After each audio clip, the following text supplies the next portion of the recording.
So next speaker is Professor Ethan Katsh. He's the director of the National Center for Technology and Dispute Resolution, University of Massachusetts, and he'll tell us a little bit more about how to solve some of the disputes that are emerging in this digital marketplace.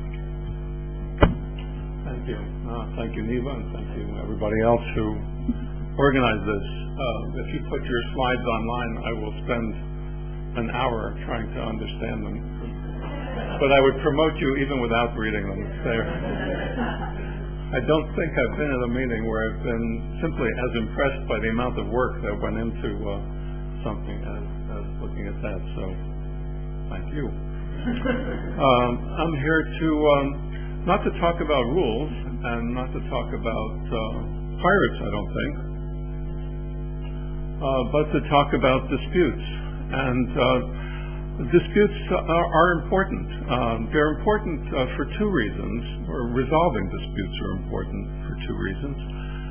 The one is the obvious reason that people are aggrieved, people feel hurt, people feel there's been an injustice.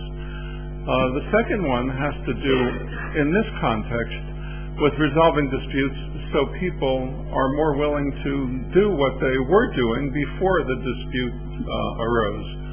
A simpler way of saying that is that if you resolve disputes for people, they will be more trustworthy. If they feel bad things have happened to them and they can't do anything about them, they'll either leave the website, or they'll complain, and if it's something too hurtful, they may even go to court. But as we know very well, the vast majority of disputes, grievances, complaints never go to court. They're resolved some other way. When I look at eBooks, and actually all the things, email, for Apple it's the iPhone, iPads, iPods, other things like e-health, e-commerce. I think they only share one common thing, and that is they all generate disputes. E-commerce generates huge numbers of disputes. eBay last year claimed to have handled over 60 million disputes. eBay is the world's largest small claims court. If you added up, they're probably the largest court. If you added up all the cases filed in all the courts of the world, maybe you can get those statistics for us. I don't think they'd equal 60 million. Far outnumber in cases in the U.S. federal and state courts. eBay thinks dispute resolution is important, not necessarily because it really cares about these people that much, but it wants them to continue selling and buying, and people aren't going to do anything online if they don't feel safe. There are a lot of ways to help people feel safe online, and resolving disputes is one of them. Now we have all these things. By the way, my name is Ethan. My wife claims I'm getting into more disputes the more I look at this. It could be. Or I used to tell people my name used to be Fan, and I just added on the E. Anyway, why do we have so many disputes online? Because I think all these things suggest that there was a previous version, and somehow technology has become part of this previous thing, books or health or commerce, and by adding this thing, disputes become more likely and actually occur. And I think the answer to that is threefold. One is that when you add communications capabilities to something, and when you add intelligence to something, which is what happens when you connect something to the online world and you enable it through software, the item becomes more complex. And when complexity enters into something, the opportunity for things going wrong increases, because complexity by definition means that the more complex entity has more elements than the less complex entity. And if you keep adding elements and adding elements and adding elements, things can go wrong. The original iPhone was a phone. I walk around in Israel. My U.S. phone doesn't work. I bought this 6 years ago. It's up. It's an antique. It's only a phone. That's all it does. It's just a phone. People look at me like I'm obsolete. But the iPhone, when it came out, the first iPhone had no apps. There were no apps. There was no app store. It was with the second version of the iPhone that the App Store came, and as the iPhone started adding these apps, well, every app turns it into something new. So the iPhone is a map. The iPhone is a book. It's an e-reader. The iPhone, how many? 300, 400, 500,000 apps. Obviously, there are many duplicates or triplicates, but the iPhone, is that a phone? Certainly it's used. Certainly no, but my guess is it's used less as a phone than of these other things. Certainly, my phone is used less as a phone than as a browser or whatever. Some of you may have traveled around Israel and maybe elsewhere, but I saw it here for the first time, a huge billboard that Samsung put up. They are selling and advertising what they call a genius phone, which is obviously smarter than a smartphone. I don't know if that's a great marketing strategy, but that's it. So if you, on the right, actually, those of you who are going to Xi'pa tonight, on the way up the mountain, are these billboards. Actually, there are several. One says very smart phone, and the next one you come to says genius phone. But it's not the phone that's a genius; it's the machine, it's the computer, it's impressive that these things are that small, but they are powerful computers, and this thing, 6 years old, never broke. My smartphone, I've had not great experiences with it, and I don't know what it was that broke, but it wasn't the phone. It just doesn't work, and it doesn't work because there's so many components to it. Books. Well, the most famous book is this one, actually. This says Facebook.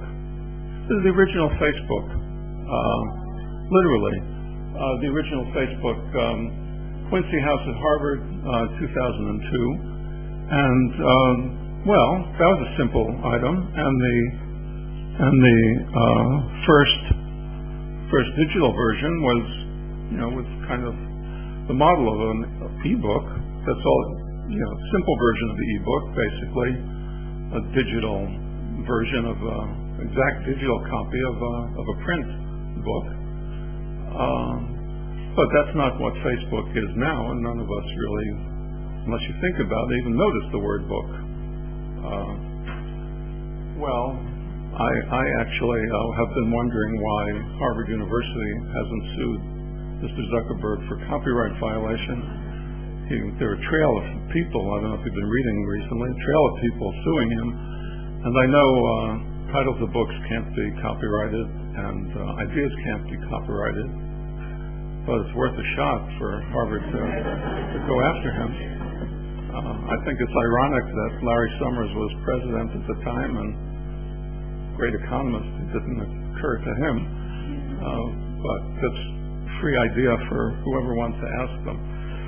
But there's complexity, and these e-books are complex devices, and they generate disputes. And part of the reason they generate disputes has come up earlier today.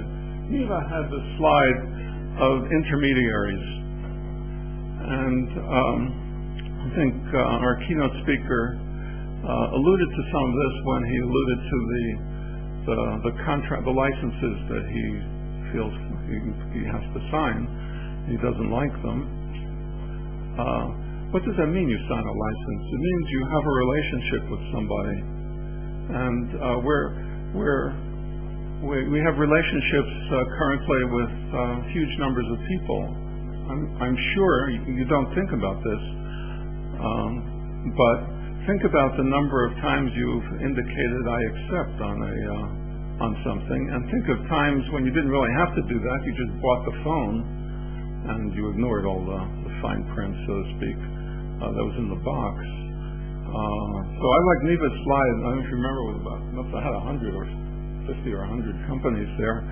But I would, if I were doing that myself, if I didn't do that, I would do this. I would take this image that's the logo for this conference, but I'd put behind it, basically, I accept 1,000 times, because this is not a standalone device.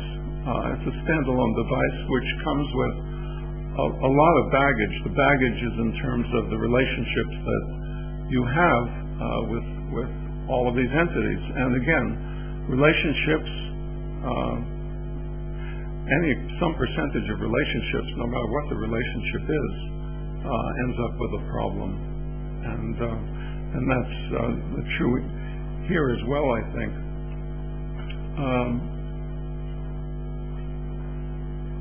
So if you add up together the complexities, the numbers of transactions, the number of relationships, the number of elements that are all of these things, you end up with disputes that need to be resolved. And if there are no ways of resolving them, people get annoyed or they get angry, and occasionally they get violent. There are two other reasons why disputes in this environment happen. One is, well, it is when things become valuable. So most of the devices that we're playing with, somehow they generate value for us, or they generate value for somebody. You're more likely to have a dispute with somebody over something that's of value than with something that's not of value. You're certainly more likely to go to court.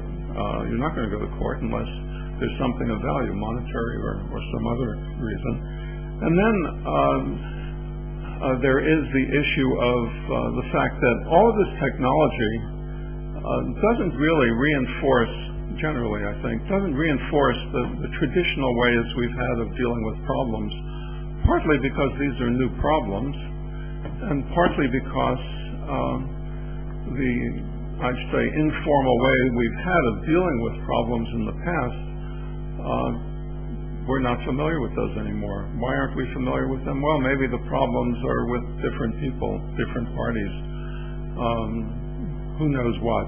But in many instances, when you say there's been a stable economy or a stable business sector, what you're implying is that not that there haven't been any disputes, but that the parties there have dealt with each other long enough that they know how to resolve these disputes.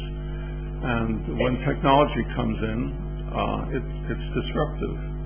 So disruptive, not necessarily in a bad way.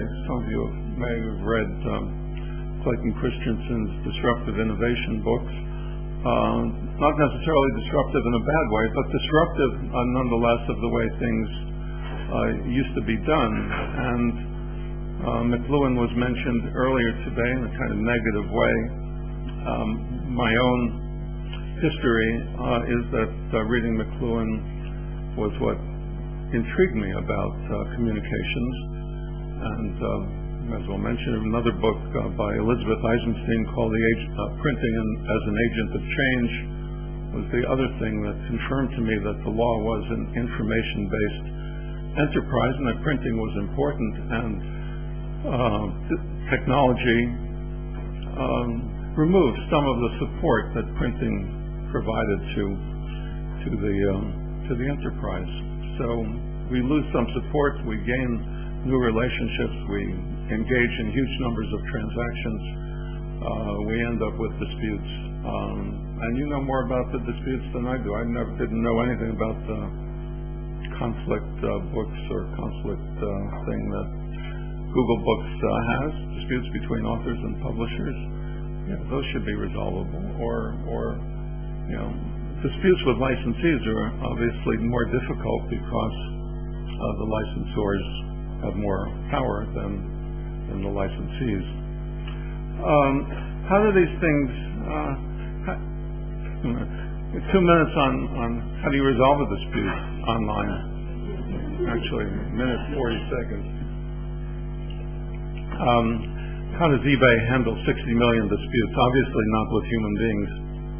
There is a role for human beings, but I'd say the way to think about it is this way. Think of what dispute resolution of almost any kind is, maybe except for war, and that is it's information and communications-based process. So what mediators do is manage communication between parties.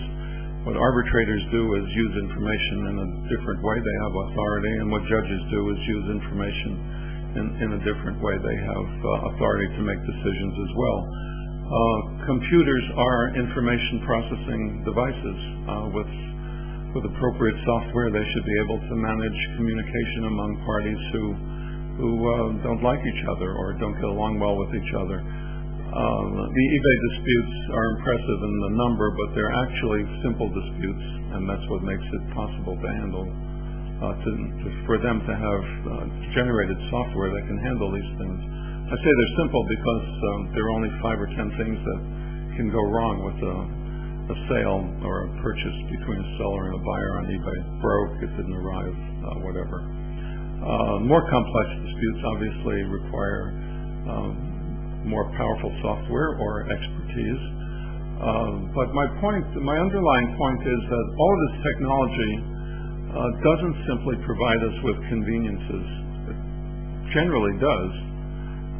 But in addition, there's a byproduct to convenience, and the byproduct, which again, as I started with, permeates all of those e-things, e-libraries, whatever. Disputes occur, and we need, in this environment where there's so many transactions, we need ways to figure out how to resolve them, and that's it. Thank you very much.